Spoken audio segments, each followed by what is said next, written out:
আসসালামু আলাইকুম। আজকের ভিডিও দেখে অনেকের মনে হইতে পারে যে জামাতের সাথে চরমোনাইর জোট ভেঙে গেল, এই জন্য হয়তো আজকের ভিডিওটা আমি করছি কি না। আসলে বিষয়টা এরকম না। চরমোনাইর ব্যাপারে আপনারা 2018 বা 19 সালে আমার ইউটিউব চ্যানেলে নিশ্চয়ই কিছু ভিডিও দেখেছেন। তখন চরমোনাইর ব্যাপারে বেশ কিছু জবাব দিয়েছিলাম আমি। এই মানে ইসলামের আমাদের যেটা সবচেয়ে বড় জিনিস, যে আল্লাহর সাথে কাউকে শিরক করা যাবে না, এইটার বাইরে আল্লাহ তাআলা মানুষের সব গুনাহ মাফ করবেন। তো যেহেতু এত বড় বিষয়, যে কারণে এটার ব্যাপারে আমি অনেক আগে থেকে, আপনারা যারা আমার 21 টেলিভিশনের 21 চোখ দেখতেন, আমি তখনও কিন্তু এই যে মাজারের, যেসব মাজারগুলোতে অসামাজিক কার্যকলাপ হতো, তারপরে ধর্মের নামে যেসব অপসংস্কৃতি সেখানে করা হতো, সেগুলো নিয়ে আমি ব্যাপক সরব ছিলাম। 21 চোখে অনেকগুলো খুব হাস্যকর সব বিষয় নিয়ে আমি এই মাজারে যেগুলো হতো এগুলো নিয়ে কাজ করেছি। যাই হোক, ল্যাংটার মাজার, টাইগার বাবা, দড়ি বাবা, নানান বাবা টাবাদের নিয়ে আমি কাজ করেছি, বিড়ি বাবা। তো আমি চরমোনাইয়ের বিষয়গুলো নিয়েও বেশ সরব ছিলাম অনেক আগে থেকে। আজ থেকে প্রায় 3-4 মাস আগে জামাতের যে কোনো অনেক ঊর্ধ্বতন একজনের সাথে আমার সাক্ষাৎ হয়েছিল। তিনাকে আমি বলেছিলাম ওই সময়ে যে দেখেন, আপনারা এই লোকটার সাথে যে জোট করছেন, এই লোকটা কিন্তু খুবই ঝুঁকিপূর্ণ। তো ওনাকে আমি ঝুঁকিপূর্ণ যে কারণে বলেছিলাম সেটা হচ্ছে যে 2016 অথবা 17 ওই সময়ের দিকে, আমি সালটা ভুল করতে পারি, তারেক রহমানের সাথে এই চরমোনাই পীর সাহেবের মালয়েশিয়াতে একটা বৈঠক হওয়ার কথা ছিল, এবং সেই বৈঠকটার ঠিক একদিন আগে তারেক রহমান বা বিএনপির পক্ষ থেকে সেটা ক্যান্সেল করা হয়েছিল। কারণ তারেক রহমানকে জানানো হয়েছিল যে এই চরমোনাই পীর সাহেবের সাথে যেই প্রতিনিধি দল ঢাকা থেকে আসছেন, তার সাথে সেখানে রয়ের কিছু লোকজন আছেন। তো তিনার নিরাপত্তার কথা চিন্তা করে ঠিক একদিন আগে সেই বৈঠকটা বাতিল করা হয়।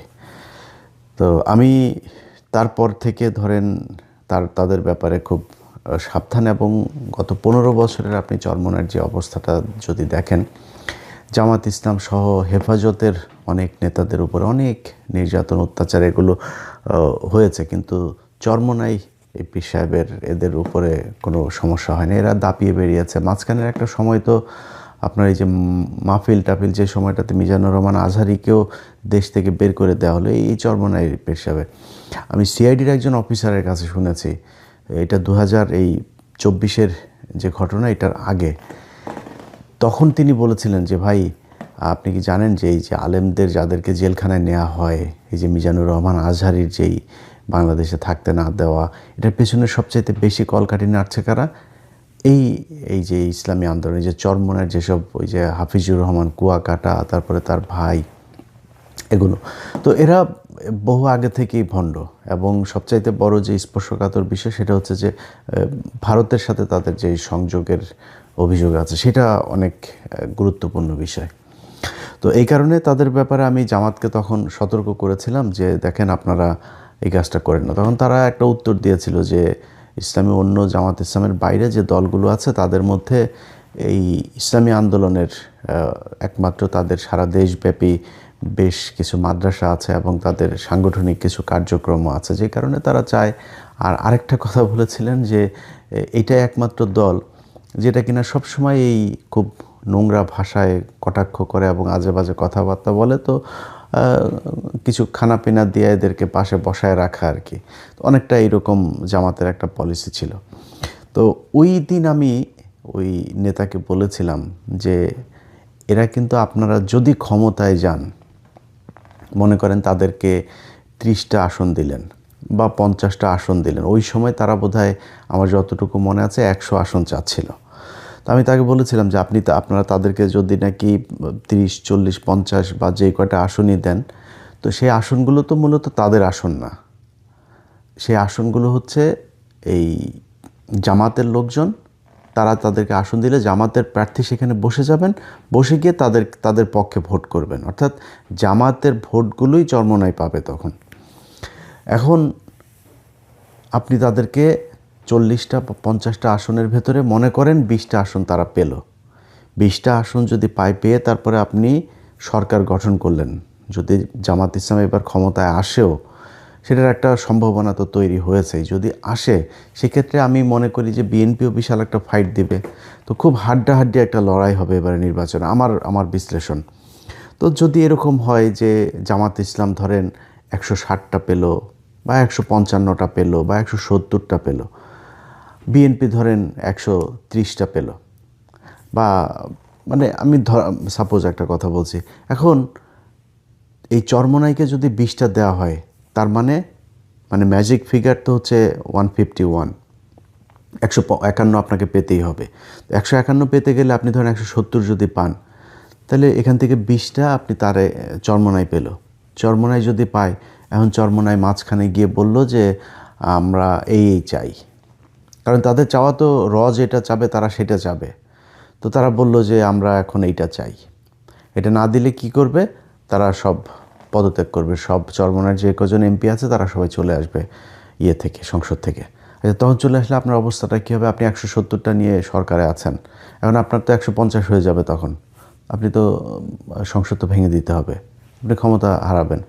তো এইসব জিনিসগুলো আমি খুব এইভাবে বলেছিলাম ওই সময়তেই। বলার পরে তারা বলেছিল ঠিক আছে, দেখা যাক কি হয়। তো কি হয় সেটা নির্বাচনের আগে যে হয়েছে, এটা আমি মনে করি জামাত ইসলামের জন্য অনেক বড় একটা পাওয়া। এখানে এই জোটটা ভাঙার পরে চরমোনাইয়ের পক্ষ থেকে একটা সংবাদ সম্মেলন করা হয়েছে। এটা নিয়ে এখনও কথা বলার মতো সময় আসে নাই, তারপরেও আপনাদেরকে একটু জানিয়ে রাখি। ডাক্তার শফিকুর রহমান একটা কথা বলেছেন যে তারেক রহমানের সাথে যেদিন তাদের দেখা হলো খালেদা জিয়া মারা যাওয়ার পরে, যে আমরা নির্বাচনের পরে সরকার গঠনের আগে আরেকবার বসবো। আর চরমোনাই তাদের সংবাদ সম্মেলনে বলেছেন যে এটা একটা পাতানো নির্বাচন, সিলেক্টেড, এটা ইলেক্টেড হচ্ছে না, এখানে সিলেকশন হচ্ছে। কারণ কি? কারণ হচ্ছে এরা মিলেমিশে তারপরে করবে। এই কথাটা আজকে যারা আমার ভিডিওটা দেখবেন তারা মনে রেখেন। খুব সমূহ সম্ভাবনা আছে, মাঠে বিশাল তোড়জোড়, বিএনপি জামাতের মধ্যে ব্যাপক বিরোধী একটা ভাব। কিছু কিছু মানুষ তো আছে প্যাচ লাগানোর তালেই আছে, বিএনপি জামাতের মধ্যে একটা বিশাল দ্বন্দ্ব তৈরি করা, আওয়ামী লীগ বিএনপির মতো অবস্থা তৈরি করা, এটা তো আছে। কিন্তু একটা শ্রেণী নির্বাচন করলে তো ভাই, একই দলের মানুষও তো নির্বাচনে প্রতিদ্বন্দ্বিতা করলে তারা একজন আরেকজনের বিরুদ্ধে তুমুল বিরোধিতা করে, সেটা তো আছেই, থাকবে, কোনো সমস্যা নেই। কিন্তু একটা সমূহ সম্ভাবনা আছে বিএনপি অথবা জামাত যারাই ক্ষমতায় যাক, একক সংখ্যাগরিষ্ঠতা পাক, যদি পায় তাহলে সরকার গঠন হবে দুই দল মিলে। দুই দল না, এই দলের সাথে জোটে কিছু আছে, এই দলের সাথে জোটে আছে, বাট মূল তো এবার খেলা তো হচ্ছে জামাত আর বিএনপির মধ্যে। এই দুই দলই সরকারে থাকবে, আমি যতটুকু এই দিক ওই দিক থেকে নানানভাবে জেনেছি আর কি।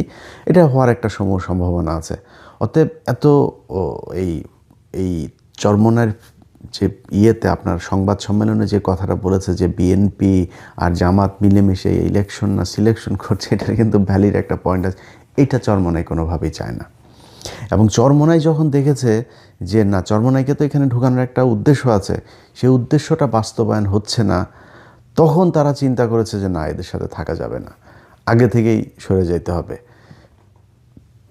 এখন এখানে একটা কথা বলেছে চরমোনাই পীর সাহেব, বক্তব্যটা আপনাদের একটু শুনাইলে বোধহয় ভালো হয়, একটু শুনে নেন তিনি কি বলেছেন। 143টা সিটে আমাদের এ গ্রেড, আমরা এই গ্রেডে আছি, 143টা সিট, 143 আসনে এ গ্রেড। এ গ্রেডটা কি আজ পর্যন্ত আমি জানি না যে এ গ্রেড মানেটা কি। এ গ্রেড এটা তো বলতে পারে নাই, কিন্তু এই এ গ্রেড হোক আর গ্রেড হোক, যেটা এটা কি জিনিসটা কি আসলে, এটা ওনারা জিজ্ঞেস করেন বা গ্রেড বানান করতে বলেন ইংলিশে, আমার বিশ্বাস পারবে না। কিন্তু এটা যে বললেন, ধরেন এ গ্রেড মানে এটা কি বোঝায়, কি একটা জিনিসের গুণগত মানের ক্ষেত্রে বোঝায়, এই গ্রেড বোঝায়, গ্রেড দিয়ে উনি নির্বাচনের মাঠের এটারে ওনার প্রার্থীদেরকে কি বুঝাইতে চেয়েছেন আমি জানি না। নির্বাচনে তো আপনাকে কত ভোট পাবেন সেটা বিষয়, আপনার গ্রেড কি, মানে প্রার্থী এত দামি দামি প্রার্থী, নোবেল বিজয়ী ইউনুস টিনুস এই টাইপের প্রার্থী তো আপনাদের নাই। এ গ্রেড মানেটা কি এটা আল্লাহ জানেন। যে 143 আসন, এ গ্রেড তো আছে এখনও তো আসেন, কোনো সমস্যা নেই তো, এটা তো পাবেন আপনারা। সো 143 আসনে যেহেতু এ গ্রেড, আর পর বিসি গ্রেডও আছে বলে বলেছেন ওনার বক্তব্যে। তো এই এ গ্রেড আমরা বিসি বাদ দিলাম, এ গ্রেডে যেহেতু আছে এটার তোর আর কোনো মিস নাই, এটা করার জন্য মানে ফেল করার তো কোনো চান্স নাই। তো এই গ্রেডেরগুলো ফিরে আসুক 100টা। আজকে আমি যখন ভিডিওটা তৈরি করছি জানুয়ারির 19 তারিখ 2026, আজকের এই ভিডিওটা মনে রাখেন, চরমনের লোকজন এটা সেভ করে রাখেন, ডাউনলোড দিয়ে সেভ করে রাখেন। এবং বলে রাখলাম 12ই ফেব্রুয়ারি যে নির্বাচনটা হবে, চরমোনাই একটা আসনও পাবে না, এটা আজকে বলে রাখলাম, ভিডিও ডাউনলোড করে রাখেন। যদি একটা আসন পান, আপনারা কোনো জোট টোটে না যায়, যদি এক আসন পান, আমি ওই দিন চরমোনাইয়ের পীর সাহেবকে ফোন করে এই লাইভে এসে তারপরে আপনাদের কাছে সরি বলবো, এক আসন যদি পান, এটা আজকে বলে রাখলাম। আচ্ছা, এখন আমার এই কথাবার্তায় আমার চরমোনাইয়ের অনেক লোকজন আছে, এদের অনেকে আছে ইসলাম প্রিয়, আমি এদেরকে খুব পছন্দ করি, যে কোনো ধর্মেরই, মানে যে কোনো ধর্ম নিয়েই কেউ কটাক্ষ করুক এটা আমি চাই না। এবং যে কোনো ধর্মের কেউ ধর্ম পালন করে সে তার মতো, আমি এটাকে পছন্দ করি, অপছন্দ করি না। তো চরমোনাইয়ের এখানে অনেক লোকজন আছেন, এবং এখানে কিন্তু আপনার এরা আসলেই মানে খুব ইমানদার মানুষ, খুব প্র্যাকটিসিং মুসলিম, এবং বাংলাদেশকে ভালোবাসে, এরকম অনেক অসংখ্য এদের আছে, কর্মী সমর্থকেরা আছেন। তাদের কাছে আমার মানে তারা হয়তো তাদের মতো করে চিন্তা করে, তাদেরকে এমনভাবে বোঝানো হয়েছে সেই বিষয়গুলো, তাদের ওস্তাদের প্রতি, হুজুরের প্রতি তাদের বিশাল একটা দুর্বলতা আছে, শ্রদ্ধা আছে, ভালোবাসা আছে। যে ভালোবাসা থেকে তারা তাদের মতো করে মানুষকে, কিন্তু মানে যখন আপনি ছোটোবেলা থেকে আপনাকে একটা জিনিস বোঝানো হবে, আপনি কিন্তু ওইটা ওইভাবেই বুঝবেন। ধরেন আমি যদি মুসলমান না হইতাম, মানে মুসলমান পরিবারে জন্ম না নিতাম, আমি একটা খ্রিস্টান পরিবারে জন্ম নিতাম বা হিন্দু পরিবারে জন্ম নিতাম, আমি মুসলমান হইতাম কি না এটা আমি গ্যারান্টি দিতে পারবো না, আল্লাহ আমাকে সেই হেদায়েত করতেন কি না। তো তার মানে আমাকে ওই ছোটোবেলায় যেটা বিশ্বাস করানো হয়েছে ওইটাই, বড় হয়ে আমি হয়তো সেটা পরীক্ষা করেছি, নানানভাবে চেক করার চেষ্টা করেছি, আমি সত্যটাই পালন করছি না মিথ্যা করছি। বাট আমার গোড়াপত্তন কিন্তু হয়েছে আমার পরিবার থেকে। তো আপনার যখন ছোটোবেলা একটা শিশুকে আপনি মাদ্রাসায় দিয়ে আসছেন, সেই মাদ্রাসায় সে তার উস্তাদের কাছে যেভাবে শিখছে, যেই মানে একটা কোরআনের আয়াতকেই তারা যেভাবে করছে। ধরেন আমি তাদের এই বেদে মারফত নামে তাদের একটা বই আছে, সেটার আমি কিছু করছিলাম, আজকে একটু দেখার চেষ্টা করছিলাম। এই জায়গায় তারা একটা সূরার রেফারেন্স দিয়েছেন। সূরাটা হচ্ছে সূরা ফাতার 10 নম্বর আয়াত। সেখানে তারা বলেছেন যে কোরআনের আয়াতটাতে যেটা মানে দাঁড়ায় এরকম, যে ব্যক্তি বায়াতকে ভাঙ্গিয়া দিল সে যেন নিজে হালাকাতের মধ্যে ফেলে দিল। এখন চিন্তা করিলে বুঝিতে পারিবেন যে ওই ব্যক্তি কি প্রকার কিয়ামত দিবসে পীর কেবলার সঙ্গী হইয়া উঠিবে। হাসরের দিন পথহারা হইয়া সে নানা দিক দৌড়াইতে থাকিবে। বন্ধুগণ, দুনিয়ার ধোকায় পড়িয়া কখনো আখেরাত খুয়াইবেন না। যারা দুনিয়ার লোভে পড়িয়া আখেরাত বরবাদ করিয়া দেয়, তাহাদের মেসাল হিসেবে হযরত থানভী রহমতুল্লাহ আলাইহির একটি নকল পেশ করিয়া দিলাম। এই নকল পেশ করিতে গিয়ে মানে এদের কোনো ধরেন কোনো নবীর রেফারেন্স নাই, কোনো সাহাবীর রেফারেন্স নাই, কোনো কোরআনের রেফারেন্স নাই, হাদিসের রেফারেন্স। এদের রেফারেন্স খালি এদের এই যে থানভী, ওই রুমি, হযরত রুমি রহমতুল্লাহ আলাই, অমুক পাকিস্তানের অমুক হুজুর, ইন্ডিয়ার দিল্লির অমুক হুজুর, হ্যাঁ, হিন্দিতে উর্দুতে শের মের, এগুলো এদের এখানে আপনি পাবেন প্রচুর। তো এটাই হয়েছে, তিনি বললেন কি যে যেই ব্যক্তি বায়াতকে ভাঙিয়া দিল সে যেন নিজে হালাকাতের মধ্যে ফেলিয়া দিল। কোরআনের আয়াতের কিন্তু এইটুকুই, আগে পরে কোনো কিচ্ছু কিন্তু নাই। তো আমি এই সূরা ফাতার এটা একটু আগে পরে পুরো ইয়েটা একটু পড়লাম, এবং এটা শানে নজুলটাও দেখলাম।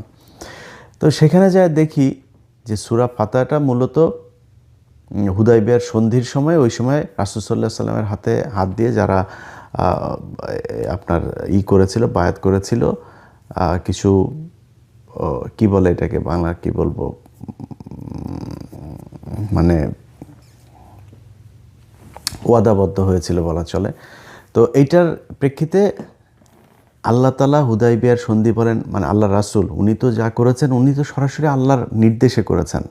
উনি আল্লাহর নির্দেশে যে কথাটা বলেছেন, সেখানে বলা হয়েছে যে আল্লাহ রাসূলের হাতে যারা এটার ব্যাপারে মানে দিল, অর্থাৎ সম্মতি দিল, সেটা যেন আল্লাহর কথার উপরেই যেন তারা সম্মতি দিল। বিষয়টা এটা, হুদাইবিয়ার সন্ধির প্রেক্ষিতে একটা কোরআনের আয়াতকে তিনি তার মতো করে এখানে দেড় লাইন বসায় দিয়ে তারপরে তিনি বলে দিলেন যে এটা তার হাতে হাত করাই হলো গিয়ে বায়াত করতে হবে তার হাতে হাতে। আরও কয়েকটা আমি আপনাদেরকে মানে খুব আপনাদের বিদ্রুপ করছি না, আপনারা ভাই, আমি আগেই বললাম যে আপনাদের ভেতরে অনেক আলেম থাকতে পারেন, অনেক ভালো মানুষও থাকতে পারেন। এই 5 আগস্টের যে আন্দোলনেও মাদ্রাসার শিক্ষার্থী, ইসলামী আন্দোলনের শিক্ষার্থীদেরও অনেকের আছে। আমি চাই যে ভাই, আমার যদি ভুলে আপনি আমার ভুল শুধরায় দিয়েন, বাট আমার যেটা ভুল মনে হয়েছে আমি আপনাদেরকে ছোট করে কিছু কথা বলি আপনাদের বইয়ের বিষয়গুলো নিয়ে। আমি এই যে আশেক মাসুক এবং ভেদে মারফত, এই 2টা বইয়ের থেকে 4-5টা পয়েন্ট আপনাদেরকে একটু বলে রাখি। আচ্ছা, এর মধ্যে ভেদে মারফতের 34 নম্বর পৃষ্ঠা থেকে আমি একটু একটা জিনিস দেখাই। সেটা হচ্ছে যে বান্দা অসংখ্য গুনাহ করার ফলে আল্লাহ পাক তাহাকে কবুল করিতে চান না। পীর সাহেব আল্লাহ পাকের দরবারে অনুনয় বিনয় করিয়া ওই বান্দার জন্য দোয়া করিবেন, যাহাতে তিনি কবুল করিয়া নেন। ওই দোয়ার বরকতে আল্লাহ পাক তাহাকে কবুল করিয়া দেন। বেদে মারফতের 28 নম্বর পৃষ্ঠায় এখানে, বাবা আমার বড় চিন্তা হইল যে কাফন চোর, একটা চোরের বিষয় নিয়ে করছে আর কি। ওই চোর চুরি করতো, সে কাফনের কাপড় চুরি করতো, তো তাকে টাকা দিয়েছিল যাতে আর চুরি না করে, কিন্তু সে টাকা পেয়েও তারপরে চুরি করেছে। তো ওই চোরের ব্যাপারে কথা হচ্ছে, বাবা আমার বড় চিন্তা হইল যে কাফন চোরের হাত, ওকে আরেকটু পেছন থেকে পড়তে হবে, সরি, আমার কবরে শায়িত চোরকে তুমি গোসল দিয়ে আমার পাশে দাফন দাও। স্বপ্নের ভিতর খলিফা সাহেব জিজ্ঞেস করিলেন, হুজুর আপনি টাকা দেওয়া সত্ত্বেও যখন চোর এই কাজ থেকে ফিরিয়ে নাই, তখন তাহাকে এত সম্মান করার আবশ্যক কি? দরবেশ সাহেব বলিলেন, বাবা আমার বড় চিন্তা হইল যে কাফন চোরের হাত আমার হাতের সঙ্গে লাগিয়াছে। এখন কিয়ামতের দিবস ওকে ছাড়িয়া আমি কেমনে ফুলছিরাত পার হইয়া যাইব? ওগো প্রাণের বন্ধুগণ, আল্লাহর ওলির হাতের সঙ্গে হাত লাগায়া রাখার কারণে যদি একজন চোরের মুক্তি হওয়ার আশা করা যায়, তবে হাক্কানি পীরের কাছে মুরিদ হইলে আপনাদের জন্য কতদূর ফায়দা হইতে পারে তাহা চিন্তা করিয়া দেখুন। শয়তানের একটা সীমা থাকা উচিত। মানে ওই চোর ওর কবরে গিয়েছিল ওর কাফন চুরি করতে, ওই হাত লেগে গিয়েছে চোরের ওর হাতের সাথে একটু, এই জন্য ওই চোরের জন্য বেহেশত, মানে ফুলসিরাত পার হওয়া মানে তো আপনি জান্নাতে যাবেন, বেহেশত ফরজ হয়ে গিয়েছে। আচ্ছা, আরেক জায়গায় আরেকটা ঘটনা দেখেন, তখনই, আচ্ছা এটা একটু বড়, কিন্তু আমি পুরোটা পড়ছি না, পড়তে গেলে অনেক বড় হয়ে যাবে। যে একজন মৃত মানুষকে জীবিত করে ফেলেছেন আর কি আল্লাহর ওলি, হ্যাঁ, হযরত শামসুদ তাবরিজি রহমতুল্লাহ আলাই এর নকল, ওনার একটা বর্ণনা। ওই ঘটনা প্রকাশ হওয়ার পরে খাঁটি মুসলমান বাদশার কাছে এই খবর পৌঁছানো হইল। বাদশাহ কুতুব সাহেবকে দরবারে হাজির করিয়া জিজ্ঞেস করিলেন, হুজুর আপনি কি বলিয়া বৃদ্ধের নাতিকে জিন্দা করিলেন? মানে ওই যে মৃত ব্যক্তিকে জিন্দা করেছেন। তিনি বলিলেন যে আমি বলিয়াছি, হে ছেলে, আমার আদেশে জীবিত হইয়া যাও, আমার আদেশে জীবিত হইয়া যাও। বাদশা বলিলেন, আফসোস, যদি আল্লাহর আদেশে জিন্দা হইতে বলিতেন। কুতুব সাহেব উত্তর করিলেন, মাবুদের কাছে আবার কি জিজ্ঞাস করিব, তাহার আন্দাজ নাই। এরকম অনেকগুলো এই ভেদে মারফত আর এই যে আশেক মাসুক এই বই, এদের এই চরমনের এই বই যদি আপনি পড়েন, তাহলে বুঝবেন যে কি পরিমাণে, মানে এই বলে না জাহেল, ওরে জাহেল, এরা যে কি পরিমাণে জাহেল এটা আপনি বুঝতে পারবেন। ওই এই পর্যন্ত এই 2 পীর সাহেব আপনার সাপের কিচ্ছা, গরুর কিচ্ছা, বাইং মাছের কিচ্ছা, তারপরে সৌদিতে যায় ধরা পড়েছে, সেখানে গিয়ে সে তাকে সৌদি বাদশা ফাহাদ পর্যন্ত তারে করেছে, তার সাথে দেখা করার জন্য তার বাসা থেকে খবর নিয়ে আসতো, সারাদিন সে ওইখানে বয়ান শোনাইতো তাদেরকে, বুঝছেন। তারপরে দেখা গেল এক ভিডিওতে এই ইংলিশ বলতে পারে না, এই মানে আরবি বলতে পারে না, আরবি বুঝেও না, আরবির জন্য তারে দোভাষী নিয়ে তারপরে বসায় তারে বক্তব্য দেওয়ানো হয়। নজরে কোনো এখানে শিরক বিদআত শরীয়তের খেলাফ কোনো নজর বা কোনো দৃষ্টি পড়ছে কিনা? يقول هذا رأيتم شيخ خلاف الشرع من الشرك والبدعات ما وغيره. رأي شيء والاختصار ما رأينا أي مخالفة للشرع. শিরক বিদআতের মধ্যে জানিয়ে শুনিয়ে জড়িত হবে যে আল্লাহকে ভয় দিলে কিভাবে ধারণা করতে পারে? وكيف أخبر عنا إحنا بالشرك وأنتم صدقتم هذا القول؟ ما كلنا ندري، ما عندنا معلومات يعني عن الموضوع. أمر كثير من خبرتنا. আমরা তো প্রথম স্টেজ নিয়ে আসছি, কিন্তু দ্বিতীয় তৃতীয় স্টেজ নিয়ে তো আমাদের আলোচনা খুবই কম হয়। نحن الآن نناقش الشرك الحقيقي. যাই হোক, এই হচ্ছে কি এই চরমোনাই পীর সাহেবের এই ভণ্ডামি। সো আপনারা যারা তাকে অন্ধভাবে বিশ্বাস করেন, অন্ধভাবে তার প্রতি আনুগত্য প্রকাশ করেন, এবং যেসব মানুষ মনে করেন যে আপনার এই যে পীর সাহেবের, চরমোনাই পীর সাহেবের ইয়েতেই করলেই আপনি বেহেশতে চলে যাবেন, এরকম বাংলাদেশে ভণ্ড অনেক আছে, দেওয়ানভাগী ভণ্ড, কুতুববাগী ভণ্ড, তারপরে এই যে আটরশির ভণ্ড, তারপরে ওই আরেকটা আছে ওই যে আটরশিরটাই বোধ হয়, এই যে ফয়সাল, হ্যাঁ, বিশাল ভণ্ড, আওয়ামী লীগের ছিল, পলাতক এখন। তারপরে এই চরমোনাই আরেক ভণ্ড, ওই যে কুয়াকাটা মাটা এগুলো, এটার সাথে যে কটা থাকে এরকম ভণ্ড আসে কিছু। আবার এরকম এই ভণ্ডদের ভেতরে আবার এই যে আরও কিছু ভণ্ড আছে, সবাই আর না বলি আজকের ইয়েতে। যাই হোক, আমার কথা হলো যে ভাই, আপনি এই নিয়ে, মানে যে ব্যক্তি কোরআন, আল্লাহ, রাসূল এগুলো নিয়ে যে ব্যক্তি মিথ্যা কথা বলতে পারে, তারে দিয়ে পৃথিবীর সব কিছু সম্ভব। এটা শেখ হাসিনার চাইতেও ভয়ঙ্কর।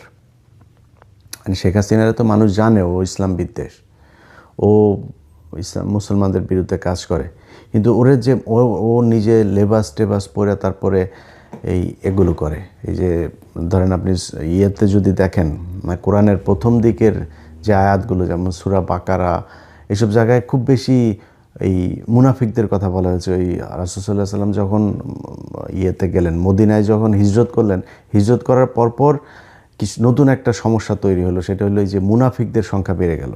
এরা সামনে এসে রাসূল সাল্লাল্লাহু আলাইহি ওয়াসাল্লামকে বলে, হ্যাঁ আমরা সবাই কালেমা পড়েছি, আবার ওরা বাইরে গিয়ে তারপরে বলে যে আমরা কোরআন আমরা আসলে ওদের সাথেই করেছি। আবার কিছু ক্ষেত্রে পরিবারের সবাই হয়ে গিয়েছে, দুই একজন হয় না, এরা কিছুটা এইদিকে কিছুটা ওইদিকে, কোনো বড় ধরনের জানমালের প্রশ্ন আসলে তারপরে তারা আবার পেছনে সরে যায়, এরকম কিছু সমস্যাতে। তা আমি মনে করি এবং এদের ব্যাপারে খুব কঠোরভাবে বলা হয়েছে। সো এরা মুশরিকদের চাইতেও এরা ভয়ঙ্কর। সো এই ধরনের মুনাফিক, এরা তো কাফের টাফের ফতোয়া দেয়, আমি ফতোয়া দিলাম না, আমার কাছে মনে হয় যে এ আসলে মুসলমান নাই। কারণ যেই ব্যক্তি নিজেকে কিছু মানুষের টাকা পয়সা নেওয়ার জন্য, কিছু মানুষকে তার পেছনে ঘোরানোর জন্য, অন্ধভাবে তার ভক্ত বানানোর জন্য যে কোরআনের বিকৃত করে তারপরে প্রচার করে, আল্লাহর সাথে যার মানুষকে শিরক করায়, তার কারণে তো অনেক মানুষ শিরক হয়েছে। এই যে বায়াত হয়ে এই যে এগুলি করে, এই যে ফুলসিরাত পার হয়ে তারপরে ইয়ের দিন জাহাজে করে তারপরে তার ইয়েতে নিবে, ভেস্তে নিবে, এরকম আছে না? তাই এই যে কথাবার্তাগুলো বলে যে মানুষকে বিভ্রান্ত করে এবং মানুষকে যে শিরক করায়, এটার রেজাল্ট তো সে পাবে। এবং আমার বিশ্বাস যে আল্লাহ তাদের এইটার কিছুটা নতিজা পৃথিবীতে দেখায় নিয়ে যাবেন। তো আমার আজকের যে মূল আলোচনা, ভাই জামাত ইসলামের যারা তাকে নিয়েছিলেন আজকে বের হয়েছে, এটা বের হওয়াতে আমি মনে করি জামাত ইসলামের সবচাইতে বড় যে সুবিধাটা হয়েছে, জামাতের এখন এবারের নির্বাচনে তাদের ইউএসের সাথেও তাদের যেই এখানকার যেসব বৈঠক টৈঠক হয়, তারপরে বিদেশি কূটনীতিকদের সাথে, বাংলাদেশ তো পৃথিবী এখন গ্লোবাল ভিলেজ, তো এখানে তো তাদের সবার সাথেই করতে হয় মিলেমিশে, তারপরে তাদের সম্পর্ক বিল্ড আপ করতে হয়, ক্ষমতায় গেলে কি করবে সেটা তাদেরকে আপডেট রাখতে হয়।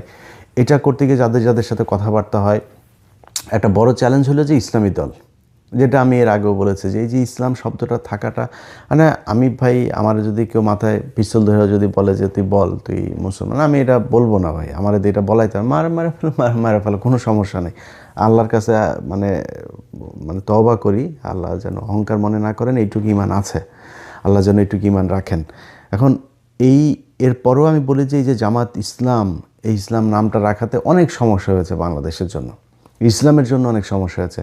তো সেই সমস্যাটার ব্যাখ্যা কিন্তু তাদেরকে দিতে হয়। সেই ব্যাখ্যা দিতে গিয়ে তাদেরকে দেখেন, এই যে আপনি দেখেন না যে তাদের নারীদেরকে তাদের নিয়ে আসতে হয়েছে, তারপরে নানান কথাবার্তার মধ্যে তাদের অনেক হিসাব টিতাব করে তারপরে কথা বলতে হয়, বিদেশিদের কাছে জবাব দিতে হয়, তোমরা ইসলামী দল, তোমরা কি করবা, তোমরা কি শরিয়া ফেরত আনবা কিনা, এইসব প্রশ্নের উত্তর তাদের দিতে হয়। সেইখানে এই চরমোনাই এদের দলে থাকাটা, এইটা অনেক বড় একটা, আমি মনে করি যে তাদের জন্য দুর্বলতা হতো যে এই দলটা তাদের সাথে থাকে, এবং এটা না থাকাটা এখন বিদেশিদের কাছে তাদের জবাব দিতে অনেক বেশি সহজ হবে। এইটার পরে যদি ভোটের কথা কেউ বলেন, আমি জানি না ভাই, আমি বাংলাদেশে যতদিন পর্যন্ত ছিলাম, এখন কি তাদের বিশাল ভোট আসলে 143 গ্রেডে হয়েছে কিনা, যদি বিশাল কিছু না হয়, আমি আমার দেখা মতে এরা একটা আসনও পাবে না। কিছু কিছু জায়গায় যেমন বরিশাল টরিশাল, তাদের কিছু পকেট জায়গা আছে, এখানে কিছু ভোট কাটবে, কিন্তু আসন একটাও পাবে না। এখন আমার এই পুরো ভিডিওর পরে চরমনের ভাইরা যারা আমার সাথে, আপনি এটা ডিফার করতে পারেন যে না আমি আপনার কথা মানি নাই, গালাগালি দিতে পারেন, মানেন নাই, কোনো সমস্যা নেই। বাট আপনাকে একটা প্রমাণ করার জন্য, আপনার পীর সাহেব সত্যি না আমি সত্যি, এটা প্রমাণ করার জন্য আপনাকে একটা সবশেষ পরীক্ষা দিয়ে যায়। এই পরীক্ষাটার রেজাল্ট আপনারা কিছুদিনের মধ্যে পাবেন। সেটা কি, আপনাদের উনি তো ভেদে মারফতের আপনাদের যে লেখাটাকা, তারপর আমরা অনেক গায়েবের ব্যাপারে আপনারা অনেক কিছু জানেন। আপনাদের ডাকে গরু ছুটা চলে আসে, খুঁটা টুটা সব উঠায়। সো এই যে এত গায়েবের ব্যাপারে আপনারা জানেন, চরমোনাই পীর সাহেব 143 আসনে তাদের এ গ্রেড, এটা গায়েব থেকেই বলেছেন। সো এই গায়েব যদি সত্যি হয়, আপনাদের কাছে আমি মাপ চাবো। আর যদি গায়েব সত্যি না হয়, আমি যেটা বললাম সেটা সত্যি হয়, তাইলে আপনারা যারা মুরিদান আছেন, আপনারা জবাব দিয়ে দিন। আমাদের অনেকের মাথার মধ্যে শুধু কোরআন কোরআন সরার, শুধু কোরআন কিচ্ছু না। বঙ্গবন্ধু শেখ মুজিবুর রহমান একজন মুসলমান, ইসলামের জন্য কাজ করেছেন, সব গঞ্জাম লাগিয়া যাইতেছে, ফতুয়া দেয়া শুরু করছে জাহেলরা ফতুয়া দেয়া শুরু করছে।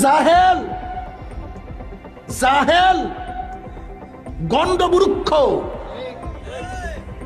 কিছু ইংলিশ ফিংলিশ পড়িয়া, বাংলা টাংলা পড়িয়া বাস ফতুয়া দেওয়া শুরু করছে। বাংলাদেশের বেশিরভাগ মানুষ এখন তারা বলছে যে আমরা অনেক শাসন দেখেছি, কিন্তু ইসলামের শাসন, ইসলামের নীতি আদর্শ বাস্তবায়নের যে শান্তি সুফল কুফল, এটা আমরা দেখি নাই।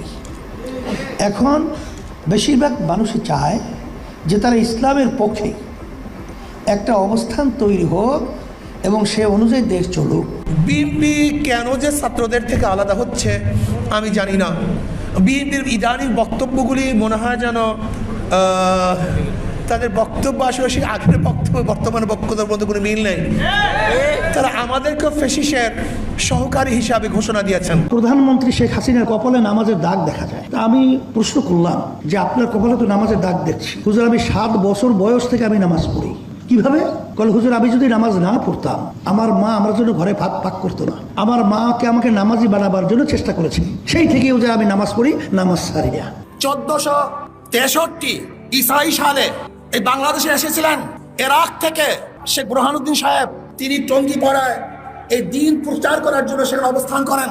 রাগ ডাক ছিলেই বলবে, বিএনপি আপনারা কোথায় ছিলেন? প্রতিবার ঈদের কথা বলেছেন, ঈদের পরে সংগ্রাম করব, ঈদের পরে শিরকা করব। হাজার ঈদ চলে গেছে, আপনারা আন্দোলন করতে পারেন নেই। সব বিষয়গুলোই জিস্ট আলোচনাটা আপনাদের সামনে আমাদের সম্মানিত বিএনপি মহাসচিব তিনি উপস্থাপন করেছেন। সেটাই আমাদেরও একই কথা। এই জামাত যেখানে যেখানে লাগবে ওখানে ইসলাম ধ্বংস হয়ে যাবে। জামাত লাগছে আলিয়া মাদ্রাসার মধ্যে, আলিয়া শুধু কোরআন কোরআন, এর মধ্যে শুভঙ্করের ফাঁকি, এটা আহলি কোরআনিয়াদের স্লোগান। খুব হুঁশ রাখতে হবে। গিয়ে আল্লাহর কাছে বলতেছি, ইয়া নবী আল্লাহ সাল্লাল্লাহু আলাইহি ওয়াসাল্লাম, আমাদের বাংলাদেশের পরিস্থিতি এই, শেখ হাসিনার পক্ষে যাব না খালেদা জিয়ার পক্ষে যাব? আল্লাহ নবী বলতেন, যা তাহলে কি করবে, যেহেতু বড় দুইটা দল, তোরা সবাই শেখ হাসিনার পক্ষে যা। কি কথা ঠিক আছে না? আল্লাহ পাক যেন এদের উপরে পরিপূর্ণ গজব ঢালে। আল্লাহর কাছে বলি, আল্লাহ যেন সেই গজব আমার চোখে দেখায়, এবং আল্লাহ পাক গজব নাজিল করবে, কোনো সন্দেহ নেই। আল্লাহ হাফেজ।